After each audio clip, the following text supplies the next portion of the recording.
You've tackled Demon Beast Canyon, and now you're ready for your next big challenge. My name is Livid, and welcome back to Legacy Gaming. Today we are diving back into Lost Ark and showing you exactly how to tackle the Abyssal Dungeon, Necromancer's Origin.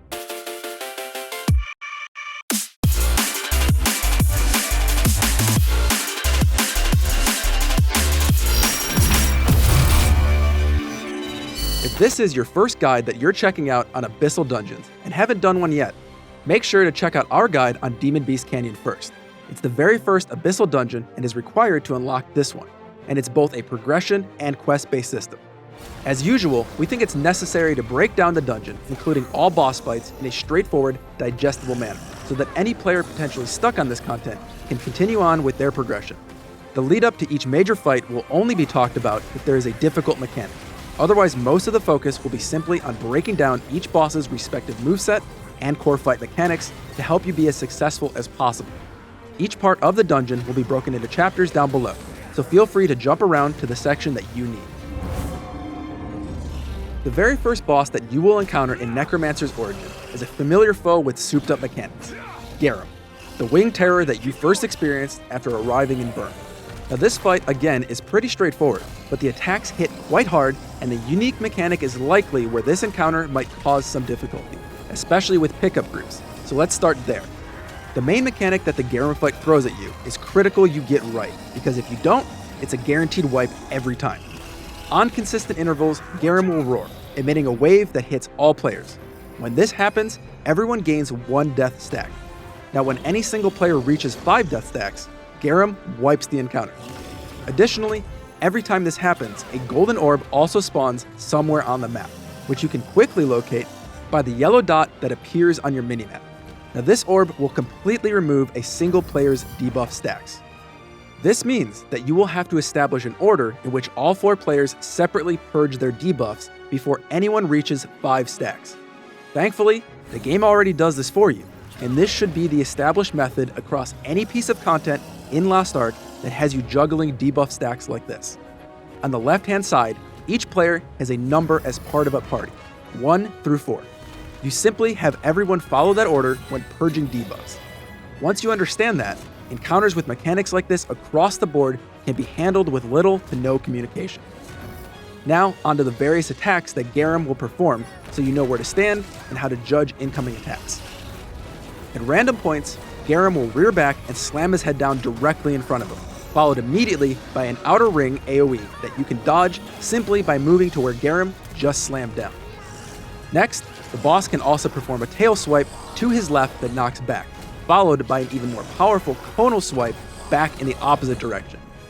Garum can also cast 3 instances of mirrored conal attacks on either the left and right side of him or the front and back side of him. When this attack happens, just know that you will need to move 3 times before the move is over. The boss can also place a small AoE beneath him, along with a larger outer ring AoE as Garum grows louder. Another basic chain attack that Garum can perform is a basic frontal triple swipe, with slight delays between each attack as he moves forward. Lastly, Garum will glow slightly red and dash forward a short distance at a target, followed up by a quick and stronger swipe attack. Now once you understand what you're working with, the fight is pretty straightforward. Most of Garum's attacks can be easily dodged by staying close to the boss and juggling between the front and back sides of Garum. Additionally, as long as everyone goes by numbered party order, tackling this boss's unique mechanic will be a breeze for any group. Now the lead up to the second encounter isn't anything crazy, but I've seen players run around not knowing what to do, so it's worth just making a note in case anyone gets confused. Your party will come across 4 portals that continuously spawn mobs with a shielded crystal in the center of all of them. All you simply have to do is focus all of your damage on breaking that crystal, and the portals will cease to function. The second and final boss in this dungeon is Sigmund. Now this time, he's amped up and absolutely refuses to stay still, which is probably one of the most annoying things about this whole encounter. It also has a slightly frustrating mechanic that absolutely will throw parties for a loop if they don't know it, which can make this fight infinitely more difficult.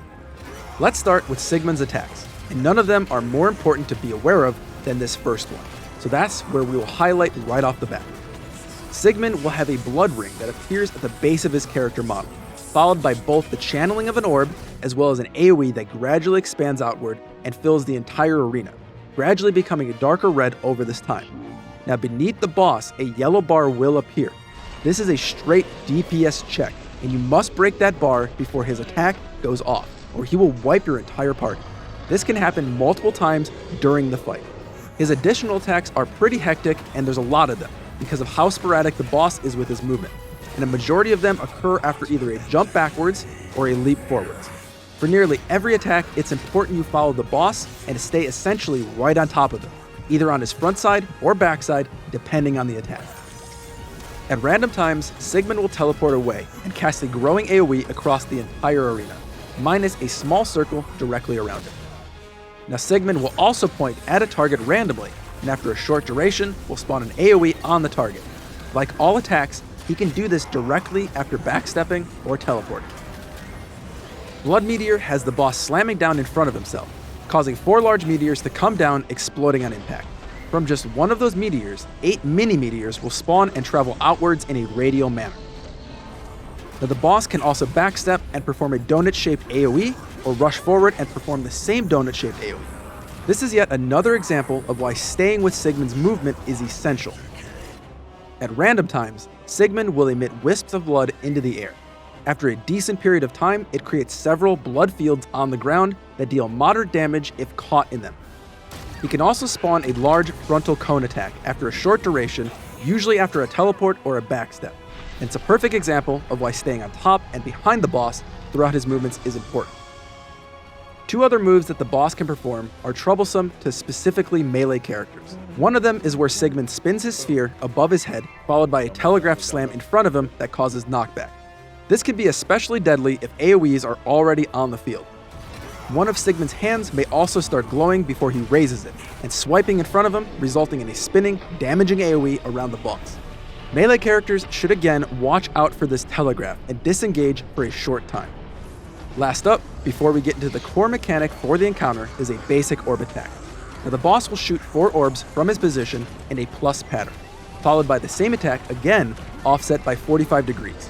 If this attack happens, simply stand where the first orbs traveled to avoid the second set.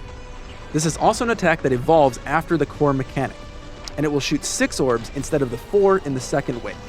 Alright, now that you understand all the different potential attacks, let's talk about the core mechanic for this encounter, Resurrection. Now when Sigmund drops to lethal health, he will become invincible and blanket the arena in either a gray or a red shockwave. After the shockwave, 1 red and 1 gray orb will spawn at each of the cardinal directions in the arena: north, south, east, and west. In total, 4 red orbs and 4 black orbs. Now prior to this fight beginning, players should call out in voice or party chat which direction they will personally take, as your party must split up for this section. Now you simply head to your designated locations and interact with the orbs that are the color of the shockwave. Careful though, you have a pretty short time to do this, so be ready when the boss's health is almost depleted. Now you must successfully do this mechanic twice to fully kill the boss.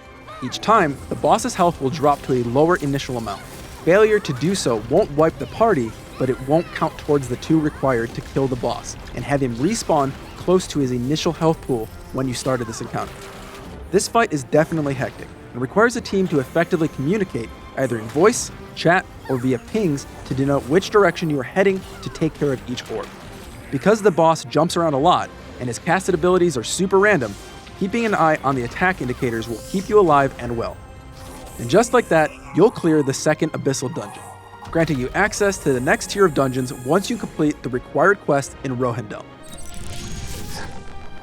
Now hopefully this guide helped you effectively tackle each encounter and boss that this dungeon had to throw at you. These are effectively raid-like mechanics, and it only keeps ramping up in difficulty from here. If this is your first or second time tackling an Abyssal Dungeon, we wanted to put a small note here at the end. Special resources such as Knight's Oath can both drop from encounters as well as from dismantling the armor that you get from these dungeons. Since you will be completing these trying to get a full set of the dungeon gear for progression, any items that you don't get as drops can be purchased from the vendor with a sword icon with these special resources, saving you time and keeping you on your progression path. Anyways guys, Codiak and I like to keep these things nice and short, and I'm sure many of you just want to dive back into the game so we won't hold you up. We want to say thank you so much for all the support on our Lost Ark videos. It's seriously been incredible. You can expect a ton more from both Codiak and myself in the upcoming months, so keep it right here by hitting that like button and subscribing to the channel. Also, don't forget to join Legacy Gaming on Discord if you're just looking for a great group of people to play with on US East Regulus. We also have an active waitlist to get into any of our Legacy guilds, so just check out the link below to join the Discord and learn more. My name is Livid, and from everyone here at Legacy Gaming, thanks for watching, and play on.